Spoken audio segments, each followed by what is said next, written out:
Hey, yo, Fro Wrestling Podcast listeners, welcome to the show where we don't sing it, we bring it. Help us out and click subscribe to show your support. While you're at it, if you're a YouTube user, make sure you enable notifications so they let you know every time a new episode of the Fro Wrestling Podcast goes up. Guys, let's talk. Remember the days when you were always ready to go? Now you can increase your performance and get that extra confidence in bed. Listen up, BlueChew.com. That's blue like the color blue. Blue Chew brings you the first chewable with the same FDA active ingredients as Viagra and Cialis, so you know they work. You can take them anytime, day or night, even on a full stomach, and since they're chewable, they work up to twice as fast as a pill, so you can be ready whenever the opportunity arises. When I try Blue Chew, I really noticed something extra. Now, this isn't just for guys who can't perform, it's for any guy who wants extra function to enhance their performance in the bedroom. Blue Chew is prescribed online and shipped straight to your door. It's in a discreet package, so no in-person doctor visits, no waiting in the pharmacy. The best of all, no more awkwardness. They're made in the United States, and since Blue Chew prepares and ships direct, they're cheaper than a pharmacy. Right now, we've got a special deal for our listeners. Visit BlueChew.com and get your first shipment absolutely free when you use our special promo code FROPODCAST. Just pay the $5 shipping fee. Again, that's Blue, B-L-U-E, Chew.com, promo code FROPODCAST to try it free. Blue Chew is the better, cheaper, faster choice, and we thank them for sponsoring the podcast. If you want to become a member of the Fro Wrestling Podcast family and you want your name in the shoutouts like Mike and Lansdale, then make sure you check out our Patreon page at patreon.com/Fro Wrestling Podcast. Sign up today. Don't forget we got loyalty rewards. Any $15 a month contributor gets to co-host an episode of one of our live shows, and our $7.50 per month contributors get entered into a drawing to also co-host an episode of one of our live shows. Hello, everybody. Welcome to this live episode of the Fro Wrestling Podcast. If you have questions, you have comments, anything you want to talk about, topic in the world of professional wrestling, whatever it is, enable the chat function in whatever streaming service you're using. Send us your questions. We'll talk to you live in the show and address whatever you want us to talk about. If you're a little shy, you want to hold off, or if you come up with a question later, make sure that you put your questions through the Fro Wrestling Sound Off line 267-642-1160. Give us your questions, your comments through that service, and we will get to those in a future episode. I see John the Sports Guy tuning in from Marfa, Texas tonight. Welcome to the show, John, one of our most loyal followers. Thank you so much for joining the show. Don't forget, if you're new to the Fro Wrestling Podcast, head over to our homepage at frowrestling.com, where you can preview all the topics coming to a future episode of the show. So, this week, there's a whole lot of things that have been going on that I think a lot of times get glossed over because we're so WWE-centric, and we have some WWE stuff to get to as well. But I wanted to address a couple things outside of the WWE world tonight. Starting with Chris Jericho, you know, when All Elite Wrestling was even in its infancy stages, when we all kind of thought they were going to be a thing, and there was rumblings all the way back in October where they were talking about, oh, Chris Jericho and Jim Ross going to be a part of this new promotion. And at that point, it was just all... It was all fodder. We didn't know what was going on. And as a matter of fact, if you listen to the words and things that Cody, the Young Bucks, Kenny Omega, all of them have been saying, it really was in the infancy stages. I think Tony Khan saw what happened at All In, really wanted to be a part of something special, and things just fell into place over time. But the reality of the situation is when they brought in Chris Jericho, it gave the first injection of legitimacy to All Elite Wrestling. We know that the pay-per-view, which I can now call a pay-per-view. They've officially signed on to be a pay-per-view show. And as a matter of fact, they announced today that there's distribution in the United Kingdom, so they're going to be able to see it live on pay-per-view. Once we get to that level, which is coming up on the 25th of this month for Double or Nothing, there's a lot of conversation about what can they do to really separate themselves. And one of the things I thought was really interesting, and something you've seen kind of a trend in the independent and smaller promotion scene lately, is a lot of cross-promotional stuff. But All Elite Wrestling, to my surprise, they made it sound like they made this partnership with AAA. So they're willing to showcase AAA talent on their shows, as in like the Lucha Brothers, etc. They're bringing in people from this Oriental Wrestling Association, OWE, Oriental Wrestling Entertainment, or whatever it is, who are some incredibly talented young men. So I'm glad to see them get some exposure. And you know that Pac, formerly known as Neville in WWE circles, is going to be there, and he holds one of the championships from Dragon Gate over in Japan. But there was a conversation about whether or not All Elite Wrestling was going to partner with New Japan Pro Wrestling because of the long history with Kenny Omega, the Young Bucks, over there, and then Chris Jericho going there and winning the Intercontinental Championship and the IWGP Intercontinental title last year, and how that might play out. And then New Japan was very clear, like, they're not going to promote with All Elite Wrestling at this point. However, this week, a lot of us have found out that Chris Jericho is booked for New Japan, for Dominion, coming up in June, and he'll be challenging for the IWGP World Heavyweight Championship in an absolute dream match. Now, I don't know about you guys. I know there's some people on Twitter, Facebook, YouTube, all those, who throw out comments about Chris Jericho like he's past his prime, over the hill, he's in the twilight of his career, and all those things may be true in comparison to Lionheart Chris Jericho in ECW days, or even Chris Jericho, Monday Night Jericho's character back in WCW days, or even when he first debuted in WWE as far as his energy level. But when it comes to quality of work and being a true professional wrestling performer, I think he's on top of his game now as much as he has been at any point in his career. And that being said, him facing Kazuchika Okada for the IWGP Championship is a match that I guarantee you, if you go back 2-3 years, we never would have thought that was going to happen. No chance. First off, we never thought we'd see him in New Japan Pro Wrestling. We thought he was a WWE guy through and through. Then we certainly didn't think he was going to show up at All In. We never thought we'd see him take the Intercontinental Championship from Tetsuya Naito, have a couple other matches with that belt before leaving the promotion, and now returning to the promotion, although he's already signed with All Elite Wrestling. Now, part of his contract, we've heard, was that he would be able to do projects outside of All Elite Wrestling, but I think for a while there, we all just kind of assumed that was verbiage.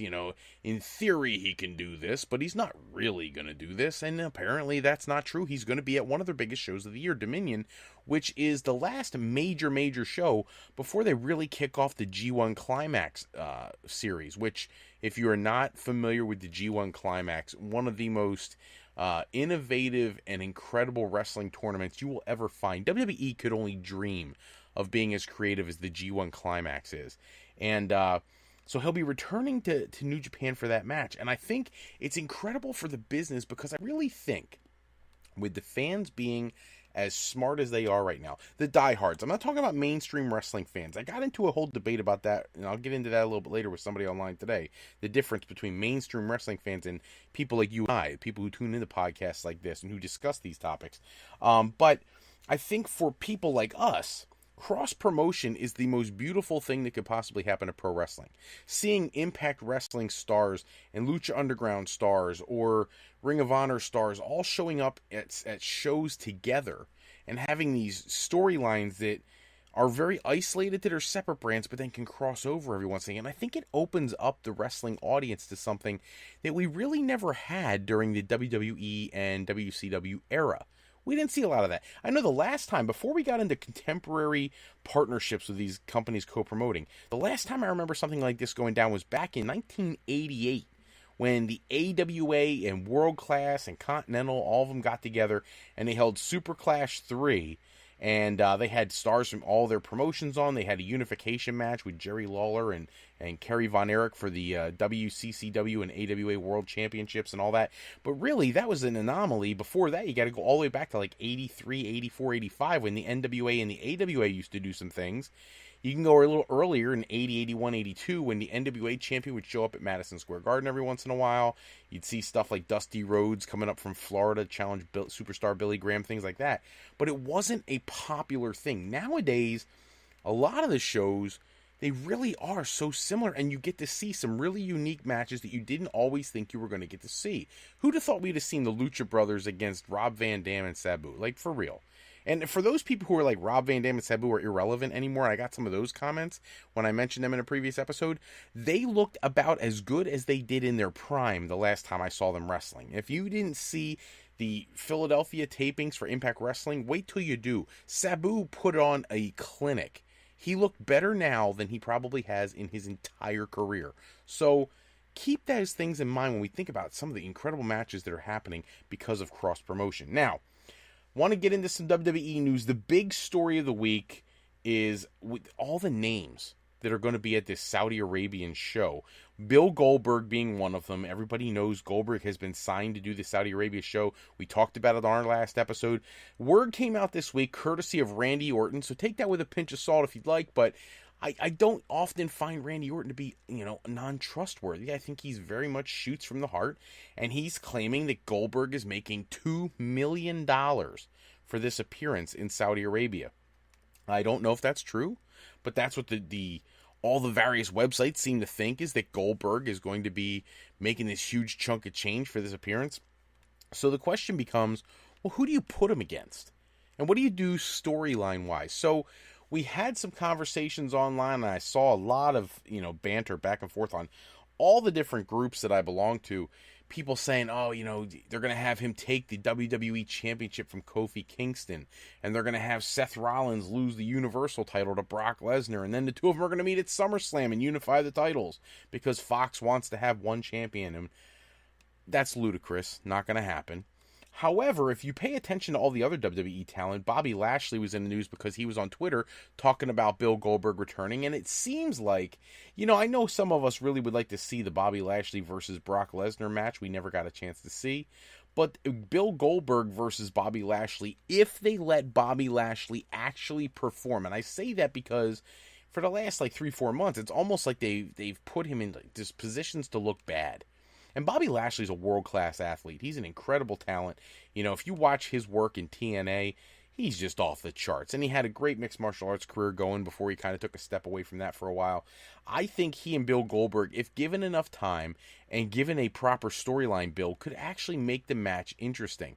Not that I expect anything but Goldberg to win, because let's face it, as unfair as it may be, Bobby Lashley is just not in a position to be considered a legend killer, and Bill Goldberg is Bill Goldberg. He goes in, he squashes people, and he leaves.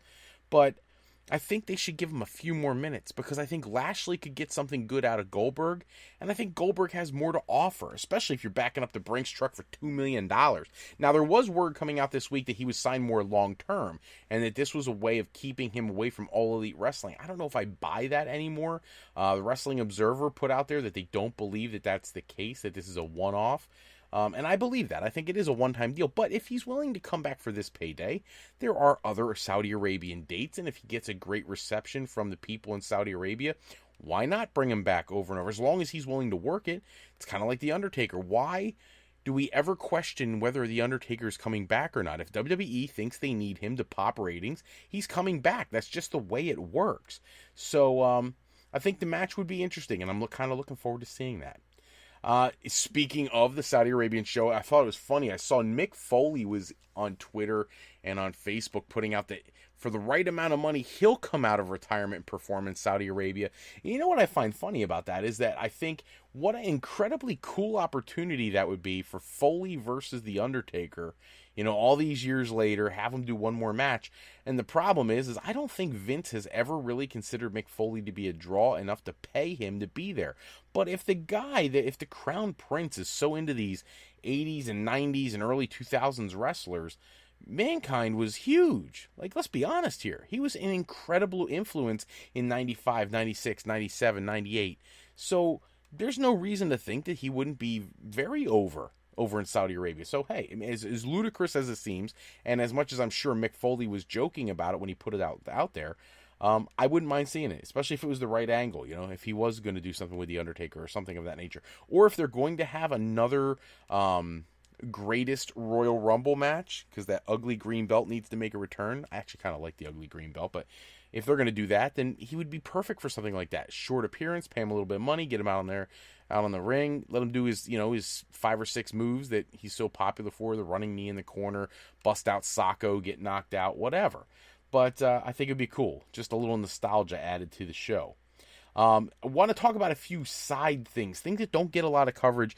Aero Lucha, which for anybody who goes to our homepage, frowrestling.com, you'll notice I'm a minority stakeholder in Aero Lucha. I've put my few bucks in to be part owner of the company just because I wanted to be able to say, hey, I own a professional wrestling company.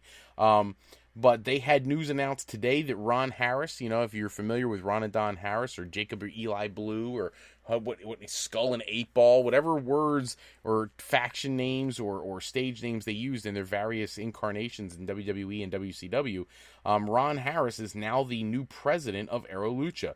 He has a lot of experience. He was one of the first people hired for Impact Wrestling. They had a press release they put out today to all the stockholders. I'm one of them, so I got the press release that he's taken over the company and trying to expand. They just signed a partnership with a major distribution and development company. So hopefully at some point we'll get to see that Aero Lucha brand. Speaking of Lucha Libre and that style of work, Angelico, who is a huge star for Lucha Underground, he fought to get his freedom from his Lucha Underground contract. He got it, and he has already signed with All Elite Wrestling. So they have acquired yet another incredible acrobatic, high energy, interesting, independent talent. And then to go along with that, Jack Swagger is having his next Bellator fight. Jake Hager is having his next fight this weekend. And they were doing a press conference with him and talking to him about different things and what's going on in the world of wrestling. He said something to the effect of, you can't be away too long or you lose your momentum, your name recognition, that kind of thing. And he mentioned that there were some guys from All Elite there at the presser and that they'll be at the fight. And he also said that he'd be wrestling for somebody. And he threw out a comment about like a young buck, So it almost teased the All Elite Wrestling tie-in. I would not be surprised to see him show up there. He's the current Lucha Underground champion, but let's face it, Lucha Underground may be dying a slow death. So him signing with them, to me, that obviously it's not a Chris Jericho level signing, but he is a legitimate athlete. He was a star athlete at Oklahoma. He was incredible in WWE. Even though he was booked in a lot of times comedic roles, he still was an athletically gifted young man, and I think he didn't really get a fair shake in WWE because he didn't know how to create a character based around his strengths, and it could hide his weaknesses. Look, he's not a huge talker, but neither is Brock Lesnar, and Brock is over, So good for them if they sign him. I hope he gets the opportunity. It could be a very lucrative and cool situation for All Elite Wrestling. Willie Mack last week signed his deal with Impact Wrestling. Is going to sign him through 2021. And I know Nick Aldis, the gentleman who we did our interview with, make sure you check that out at ProWrestling.com on YouTube. I know Nick Aldis, the NWA World Champion, was very much disappointed that Willie Mack signed with Impact Wrestling because he's not a huge fan of the way they sign talent and use talent, and he pretty much was wishing him well on his future endeavors in a way. And Willie Mack sounds like he's happy about it. He's excited to be in a company that he feels like is putting on some of the best wrestling action anywhere in the world right now, and he wants to be a part of that process. And he did make it clear he's looking to collect some championships, which would include the Impact Wrestling World title, which if you paid attention or if you had the opportunity to go to the tapings in Philadelphia, maybe he's getting closer to that goal because it sounds like they're pushing him pretty hard coming out of those tapings. But good for him. Impact Wrestling seems to be, as much as everybody talks about AEW and WWE signing all these guys, Impact has been snatching up talent, a lot of talent lately. So is Ring of Honor. So they got the message, All Elite Wrestling's coming, and they're thinking to themselves, you know what, if I want to secure my business, I better start signing these guys. So thankfully, it looks like that's what they're doing. Bully Ray, he was in the news talking about what his feelings and theories are about Dean Ambrose or Jon Moxley's situation. For anybody who hasn't seen the video online of Jon Moxley announcing his return to the independent scene, he's already taking bookings, which tells me that it's probably not a work with WWE. But Bully Ray thought because of the production value of the promo that he put out, it easily could be WWE, letting him be reintroduced as Jon Moxley and thereby creating a whole new set of storylines, characters, etc. The problem I have is I feel like there's nothing left for him in WWE. And don't get me wrong, I love seeing him perform. And I think it's a huge loss for WWE not to have him. But at the same time, there's so much he could do elsewhere. There's a rumor this week that he was possibly already negotiating with Impact Wrestling, where he could reunite with Sami Callihan. More power to him if he chooses to do that. Like we said a few minutes ago, Impact Wrestling's putting out some great stuff, but I would really like to see him and Kenny Omega get in the ring. I really would. I think that would be easily a top flight level match. He's not going to do stuff with people like the Young Bucks because he's not a tag team wrestler there, unless, of course, you put him with somebody like Jimmy Havoc or something like that. But I almost think that would take away from his brand name recognition. But WWE they booked him so strong when he left the company. You almost got the impression, and Bubba Ray Dudley got the impression that it's a work, that he's coming back, he's just taking some time off, and that's the reason WWE left him so strong as he exited the company, is so that when they bring him back, he still has momentum. I don't buy that. Not with him taking all these indie bookings, and not with all the rumblings going on about Impact and about AEW. I just don't see it.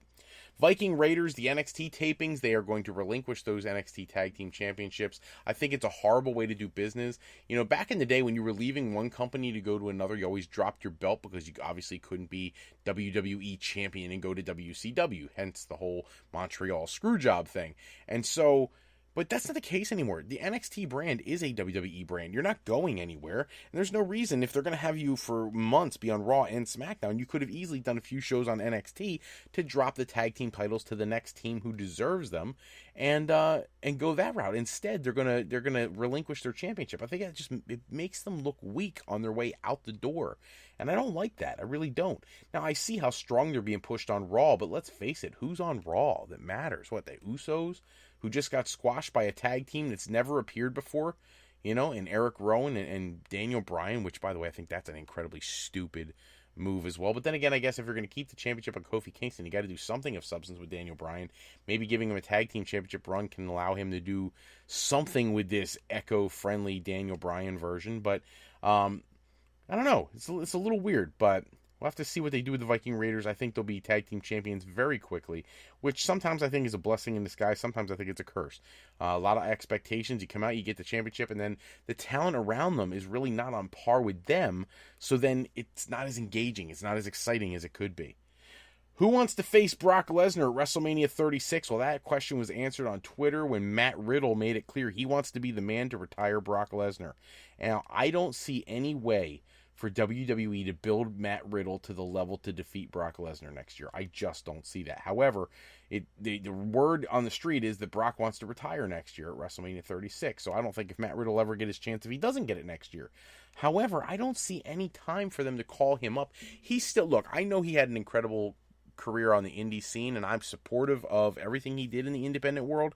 But at the same time, he's not a main attraction. Heck, the NXT audience in a lot of shows, there's been conversations about how people just don't really get his character.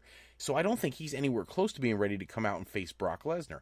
But then the question becomes, well, who do you put against Brock for his last match at WrestleMania? And there's not a lot of names on that list. Maybe that's where you do the Bobby Lashley match. Maybe you could take the next 6, 8, 9 months to really try to build Lashley to being a credible threat to Brock. Do you put in Lars Sullivan, who's in the news today? A bunch of old racially charged hate messages that apparently, supposedly, he posted on a bodybuilding blog. I say supposedly because I'm going to be honest with you. I don't have proof that it was him. I suspect it was him. It makes a lot of sense that it would be him, but they're saying they don't know for sure. One person who compiled all the information was saying, hey, look, you know, there's pictures of him from years ago all the way through now. It's got to be him. And I suspect it may be. Big E was on Twitter responding to a fan asking if he had seen the information, and he said, you know, WWE's aware of it, and if it's true, think about it, he's going to have to, you know, work in an environment where there's tons of minorities, and he's right. So I hope Lars Sullivan is better than that, but if he's not, I can't imagine him being the long-term solution for WWE if he has those kinds of backgrounds and tendencies. But at the same time, he's somebody you may be able to build up to end the career of Brock Lesnar. I don't know that I would do that. I don't know that he's ready for that, especially with his anxiety issues early this year, but we'll have to wait and see. WWE star leaving soon. That would be Rhino. His contract runs out in July. He's already taking bookings for IWC, where he's a former world champion. And he was in the news this week because he said WWE offered him a contract double what he makes now, and he still turned it down because he doesn't want to just sit on the sidelines and be sent home with a downside guarantee. He wants to help new talents. He wants to help cultivate new people, go out and find the next Seth Rollins, find the next AJ Styles, help get them going further in their careers, and then eventually get them to WWE. And he has some independent ventures he wants to tamper with and play around with. So more power to him. I hope Rhino does something of substance. I know he mentioned he might want to do something with Impact, with Ring of Honor, with New Japan, with AEW. We'll have to wait and see if any of that comes true. He's not a spring chicken anymore, but in a lot of ways, a lot like Chris Jericho, he doesn't seem to have slowed down much. I know his body mass has increased, but his in-ring skill seems to be pretty solid. So hopefully somebody gives him a legitimate opportunity to contribute, because I think he still can in a lot of good ways. Bray Wyatt in the news saying how much he wants to bring Luke Harper to WWE TV and make him a part of the Firefly Funhouse.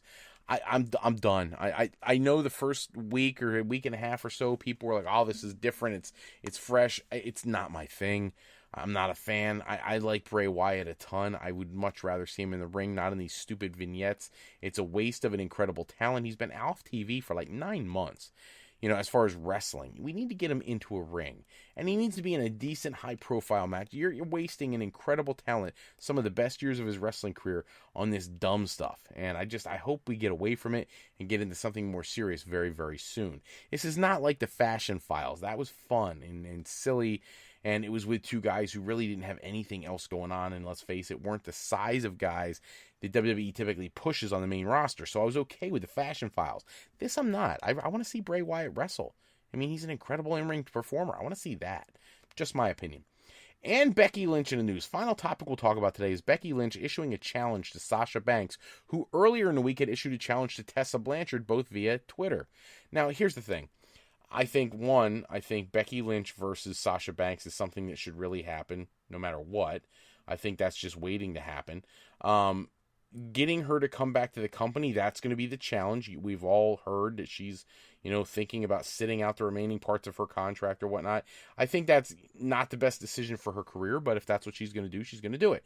The reason I'm bringing this up and talking to it about it at length is because I got into a great conversation with a gentleman on a Facebook wrestling fan page, and all about the perspectives on Sasha Banks. And a lot of people out there complaining that Sasha Banks is such a crybaby, this, that, and the other. There's another camp that says, they support her 100% because, she's every bit as good or better than Charlotte, and Charlotte's handed everything because of her dad's name and all this stuff. People, I'm just going to tell you the way I see it. It's just the way I have to do it. They're paid actors. I know it's athletic. I do. I get it. I'm not one of those guys that says wrestling's fake. Obviously, I wouldn't have this podcast if I thought wrestling was all a bunch of junk and bunk. But they are paid performers to put on an athletically entertaining performance. When we start talking about it's not fair, she hasn't held the belt long enough, what is the belt? Let's be honest. What is the belt? Because the belt is decided by a 70-something-year-old man who is out of touch with the fans to begin with. But let's go further back than that. Let's be honest. I said in a post that I put on Facebook, I said, I'm going to rattle off some names. S.D. Jones, Iron Mike Sharp, Killer Tim Brooks. These are all people who were glorified jobbers their entire career. Now, the reality is their entire career in WWE or WCW or NWA, they were jobbers. When they were in little tiny territories, Iron Mike Sharp, there's pictures online of him as a champion. Okay, so clearly he had wrestling skill. And if you watch Mike Sharp, he was a glorified jobber nonstop in WWE, but he always had in-ring skill. He was booked to lose. He was the meat. You fed him to whoever the next big star was. They beat him up every Saturday morning, Saturday afternoon, and he helped get people over. But he was still so wildly respected in the industry. S.D. Jones was the guy who got squashed by King Kong Bundy at WrestleMania 1, like a 10-second match, But he's in the Hall of Fame. He's in the Hall of Fame, and I actually am okay with him. I hate Coco Beware being in there, and I hate Hillbilly Jim, but I'm okay with S.D. Jones, because S.D. Jones had a role to play.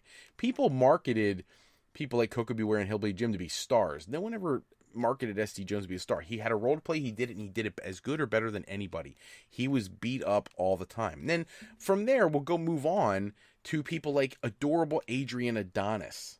People like that, people like George the Animal Steele, who were mid-card talents at best, but in-ring work, Adrian Adonis especially, before he put on the weight, was an incredible in-ring performer. Technically sound, Playboy Buddy Rose, technically sound, incredible workers, yet never world champions. Then you get into the next crop of people like Rowdy Roddy Piper. Rowdy Roddy Piper held not one world championship throughout his entire career. Never. But he's a Hall of Famer. Guaranteed. First ballot was in. You know what I mean? He was one of those people that if you said, is Roddy Piper Hall of Famer? Yeah, duh. Because how could he not be?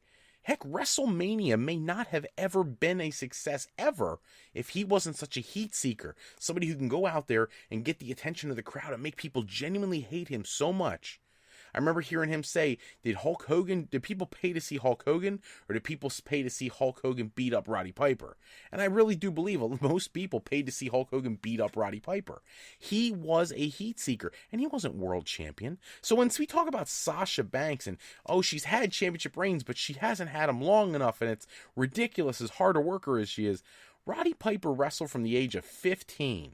And he took his lumps throughout the industry. Yes, he had the United States Championship, the Mid-Atlantic title. He got an Intercontinental Championship run for a couple months before WrestleMania 8. He had a Tag Team Championship run for like a day and a half, in the twilight of his career. Yeah, he's had a few belts, but he's never been world champion. Let's talk about Sasha Banks. Sasha Banks was the NXT Women's Champion, first one to the main event an NXT TakeOver event with Bayley.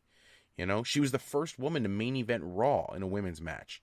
She was the first involved in the first women's Hell in a Cell, the first women's Elimination Chamber. She was the longest entrant in the women's Royal Rumble for the first time ever. She's done all these first. If you remember, she was one of the women who performed overseas in the Middle East. Like, that's groundbreaking. Most recently, she was the first women's tag team champion with Bayley. And she had 4 women's championship reigns. Incidentally, there's always people who say she hasn't been given anything recently. She challenged for the women's championship at this year's Royal Rumble. She did get a world championship opportunity. Charlotte was on the other brand. Becky was on the other brand. Asuka was on the other brand. So they weren't stealing her spot then. She was the world championship competitor. But what are you going to do? Take the belt off Ronda Rousey? No. And here's the reality of the situation. If you look at Sasha Banks and what she brings to the company, she's the number 4 merchandise mover in WWE. So they have to book people according to how much money they're going to generate. This is a business. Number 1 merchandise mover is Becky Lynch, so that's why she's champion. Now let's just say, for conversation's sake, say she only had 1 belt, because she eventually became Becky 2 belts, but originally it's a 1 belt, 1 per show thing. You have the number 1 merchandise owner is 1 champion. The number 2 merchandise owner is a champion on the other brand. The number 3 merchandise person is the person who's challenging for those belts. The number 4 person, she got the next best storyline, the first ever women's tag team champion. She's gotten opportunities. Are they as bountiful for the world championship as Charlotte? No, of course they're not. But does it really matter which championship she holds? She can have a good match with almost anybody, except maybe Nia Jax, because that feud was terrible. But I want you to understand something. For those people who say that Sasha Banks didn't get a long enough championship reign, Sasha Banks' 4 women's championship reigns, forget the NXT championship, the 4 women's championship reigns were longer than Ravishing Rick Rude, Mr. Perfect Kurt Hennig, Rowdy Roddy Piper, and Andre the Giant's championship reigns combined. Okay? It's not about how many championships they give her. Let's face it, she didn't earn a championship. Somebody in the back said, let's put the belt on her. And then a couple days later, it's not, I don't see the money there. Let's put back on Charlotte or whoever. That's how the business has worked from the beginning, going all the way back to the Carney days. You find the person who makes the money, and that's who you push. Look, Bruno Sammartino, he was drawing money with almost everybody, not because everybody was worthy, because he was worthy. He drew the money. When you put him in the ring with somebody who was drawing better than him, take the belt off him. When people started to dwindle in the audience, transition the belt to Pedro Morales for a while. When Bruno got the belt back, superstar Billy Graham, there's the evolution of the business is the belt goes where the money goes. Hulk Hogan, you know why Hulk Hogan was the focal point of WWE for so long? Because he made the money. You know what John Cena was so big for so long? He number 1 merchandise mover. Stone Cold, number 1 merchandise mover. Stone Cold's been retired now for years. He's still one of their better merchandise movers, and he's not even an active competitor. So there's a reason people were comparing Sasha Banks and CM Punk and Stone Cold, because CM Punk and Stone Cold at different times had left WWE under circumstances. That's not comparable either. Stone Cold Steve Austin put the entire company on his shoulders while the Monday Night Wars were going on, and he carried that company. Yes, there were other characters, major players that were developing at that time, but nobody was as hot as Stone Cold, and he did it while he had a severely injured neck. And he put himself out there constantly, week in, week out. He took risks. He broke through the glass ceiling, so to speak, and took wrestling to a whole new stratosphere. When you do all that, and you come to wrestling tapings one week and somebody says, hey, listen, we're going to put you in a ring with this rookie who we're trying to build, Brock Lesnar, in 2003. We're not going to build it at all. We're just going to have you go out there and you're going to put this guy over. You know what the problem with that is? WCW did that once. It was when they put the World Championship on Goldberg over Hulk Hogan. And you know what they did? They did it on an episode of Nitro. No build. And they missed all that pay-per-view revenue. Steve Austin is brilliant. It took place only a year and a half after WCW screwed that up. And he said, no, I'm not doing that. Not because he doesn't mind putting somebody over. It didn't make business sense. So Stone Cold left. With all that he brought to the industry, he had a right to have some creative say in his character. CM Punk, 400-day reign as champion. Back issues, misdiagnosed by a doctor, all the things that we've heard about Punk. All these incredibly bad stories of what was going on at the end of his tenure in WWE. And on top of that, WWE trying to push Dave Bautista instead of the people who rightfully belonged in the main event at WrestleMania. That led to him walking away. Again, somebody who had a lot more clout and had done a lot more for the business. Sasha Banks is incredible. I'm a huge fan. I think she's one of, if not the best female wrestler in the world, including Charlotte and Becky. But she's a character that is portrayed on an entertainment program. If you're an actor and you get booked to work a show, you don't go to the director and say, listen, you're killing off my character. I'm leaving. I'm not doing this. No, that's what we're talking about here. Do they put their body on the line? Of course they do, but they still follow storylines. They have stories written for them by writers. You do what the writers say. It's not personal. She's still getting paid. She's the fourth highest women's wrestler talent for moving merchandise. She's still making money. Good money. She's a celebrity. You're just not the one they want in the World Championship picture right now. And the reality is they actually wanted to split up Boss and Hug so she could move back into the Women's Championship picture, because they, now with Ronda Rousey taking time off, they were going to be leaning on somebody like her. But she didn't want that. Now she wanted the tag title reign that she was promised. Well, plans changed because they had a bigger role for her. So, just my opinion. I understand why people get frustrated, but at the end of the day, you're paid to do a job entertaining the fans, and right now the only people being hurt are her fans, because they're the ones who want to see her. WWE is going to keep trucking along, with or without Sasha Banks. Okay, and they're going to have plenty of female talents. They've got one of the deepest female rosters in the history of the business, and they're going to keep moving. So the only people missing out are her fans, who want to see her in the ring. I implore you, Sasha Banks, if for any reason somebody tags you in a post about my show, please come back.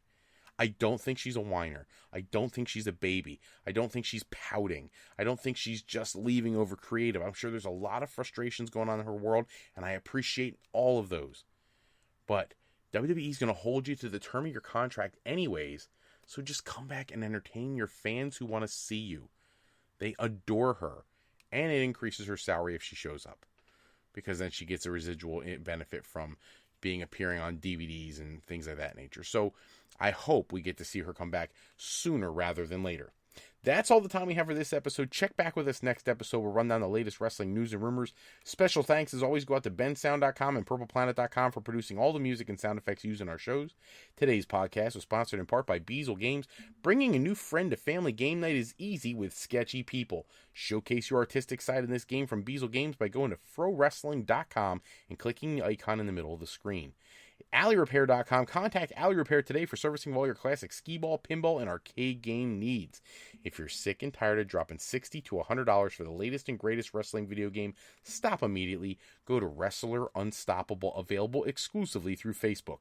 Create your wrestler, sign contracts, get involved in storylines, headline pay-per-views, even build your own corporation, all included in Wrestler Unstoppable. Available now to all Facebook users, totally free. If you're looking for your next career move, you're considering college, university life, or you just need some formal training for your next career decision, go to our sister website at frolifeplanning.com for all your higher education needs, as Fro Life Educational Planning is for today, for tomorrow, and for life with Fro Life. I'm Fred Froelich, better known as Mr. Fro. I want to thank you for taking a few moments with us tonight. If you want more wrestling news and rumors, go to www.tsj101sports.com for their latest articles on the world of professional wrestling, or check out my blog, Infro's Corner, on FroWrestling.com. If you're an indie wrestling fan, support indie wrestling. Check out the indie events tab on FroWrestling.com. And until next time, I'll talk to you guys later. Have a good one. Take care.